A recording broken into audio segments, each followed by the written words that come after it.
তো প্রিয় দর্শক, আসুন শুরুতে জেনে নেব আজকের আবহাওয়া সকাল থেকে কেমন থাকবে এবং সারাদিন কোথায় কেমন থাকবে, কোথায় কোথায় ভারী বৃষ্টি, কোন কোন জেলায় হালকা থেকে মাঝারি বৃষ্টি, আর কোথায় কোথায় দমকা হাওয়া বয়ে যাওয়ার সম্ভাবনা রয়েছে।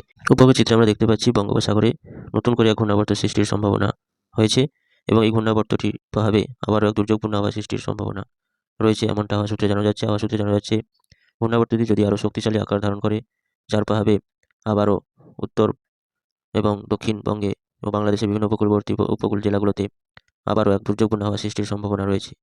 তবে এই মুহূর্তে দেখতে পাচ্ছি উত্তরবঙ্গ সহ দক্ষিণবঙ্গ ও বাংলাদেশের বিভিন্ন জেলাগুলোতে একটা জাঁকিয়ে শীত পড়া শুরু হয়েছে। এই ঘূর্ণাবর্তটি আরও যদি জোরালো আকার ধারণ করে এবং ঘূর্ণিঝড়ে পরিণত হয়, তার প্রভাবে এই কনকনে শীতের মাঝে আবার এক দুর্যোগপূর্ণ আবহাওয়া এবং কনকনে শীত আবার থমকে যেতে পারে। তবে এই দুর্যোগপূর্ণ আবহাওয়া কবে আসবে এবং এই ঘূর্ণিঝড়টি কতটা শক্তিশালী আকার ধারণ করতে পারে এবং কোন উপকূলে আছড়ে পড়ার সম্ভাবনা রয়েছে, তা পরবর্তী আপডেটের মাধ্যমে জানিয়ে দেওয়া হবে। তার জন্য চ্যানেলটিকে সাবস্ক্রাইব করে রাখুন।